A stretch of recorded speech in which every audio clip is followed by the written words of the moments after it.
কলকাতা শহরে জমজমাট চলছে পুজোর কেনাকাটা। মার্কেটগুলোর বস্ত্রবিতান দোকানগুলোতে জনসমাগমগুলো লক্ষ্য করা যায়। উৎসবটা সনাতন ধর্মাবলম্বীদের হলেও আমরাও ছিলাম না কোনো দিক থেকে পিছিয়ে। যেহেতু গতকাল ছিল রবিবার, সেজন্য সকাল সকালই বেরিয়ে পড়ি আজকে কেনাকাটার জন্য। তো কেনাকাটা শুরুতেই বাংলাদেশের সময় টিভি রিপোর্টার ভাইদের সঙ্গে দেখা হয়ে যায়। তো তারা আমাদের থেকে কিছু সাক্ষাৎকার নিয়ে নিচ্ছিল।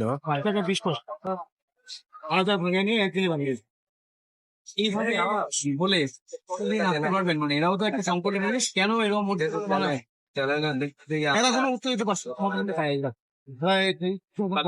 দেখা যাচ্ছে আবার কোথাও কি মনে হয় বিদেশের মানুষের মধ্যে কোথাও আমরা রিপোর্টারের সঙ্গে সাক্ষাৎকার শেষে আমরা চলে যাচ্ছিলাম আমাদের গন্তব্যের দিকে। যেহেতু কেনাকাটা করতে হবে, সেজন্য খুব বেশি দেরি না করে আমরা চলে যাচ্ছিলাম নিউ মার্কেটের দিকে।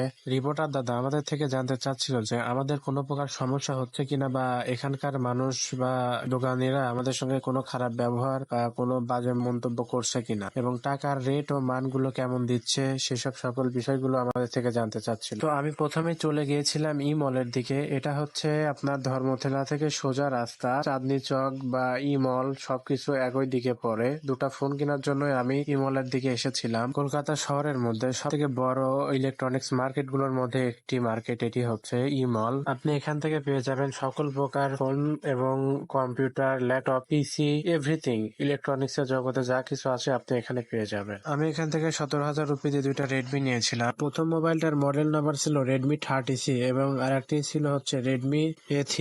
তবে আমি মনে করব যে বাংলাদেশ থেকেও চাইলেও ফিচার দেখে প্রতিটা ব্র্যান্ডের মান যাচাই করে আপনি ভালো ফোন কিনতে পারবেন। ফোন কিনে নিউ মার্কেটের দিকে আসতে দেখি কি পরিমাণ যে জনসমাগম তা বলে বোঝাতে পারবো না। আপনারা নিজেরাই দেখুন। এখন এখানে কম আছে, কিন্তু সামনের দিকে আগাইতে গেলে অনেক বেশি ভিড়।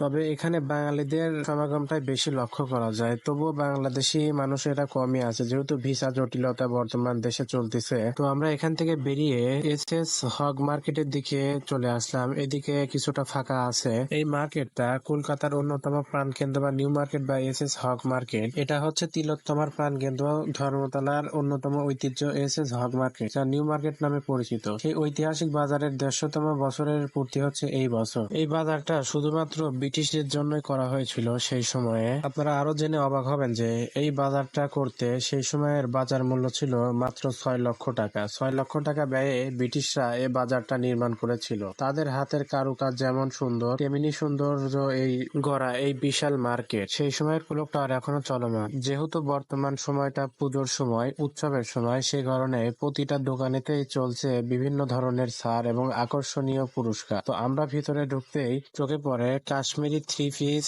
শাল এবং বিভিন্ন ধরনের কাপড়ের সমাহার। তো আমরা সেখান থেকে কেনাকাটা শেষে রাতে খাবার জন্য বেরিয়ে পড়ি। যেহেতু অনেক রাত হয়েছে, রাতের খাবারটাও খেতে হবে, সেজন্য হোটেলের দিকে এগিয়ে যাই। আপনারা চাইলে এখানে প্রতি বেলাতে 100 টাকা খরচ করে অনেক ভালোভাবে রাতে, সকালে এবং দুপুরের প্রতি ওয়াক্তে 100 টাকা করে খরচ করলে আপনারা সুন্দর মতো খাওয়া দাওয়া করতে পারবেন। আমরা এখন বর্তমান যে রাস্তা ধরে যাচ্ছি, এই রাস্তাটার নাম মির্জা গালিব স্ট্রিট। এটা হচ্ছে নিউ মার্কেটের এরিয়াতেই পড়ে। এখানে পেয়ে যাবেন বিভিন্ন রকমের ফল, মিক্সিং ফল। আপনারা চাইলেই বাটি প্রতি 50 টাকা করে কিনে খেতে পারবেন। তো আমরা এই মুহূর্তে আছি নবাব ইটিং হাউসের সামনে। আমরা রাতের খাওয়া দাওয়াটা এখানে সেরে নিব। তো ইনশাল্লাহ পরবর্তীতে আবারও নতুন কোনো ভিডিও নিয়ে আপনাদের সামনে হাজির হব। কেবল সবে মাত্র আজকে 3 দিন চলতেছে, এখনো 4 দিন 5 দিনের ভিডিও আপনাদের সামনে আসবে। তো আপনারা নিজে ভালো থাকবেন এবং অপরকে ভালো রাখবেন। খোদা হাফেজ।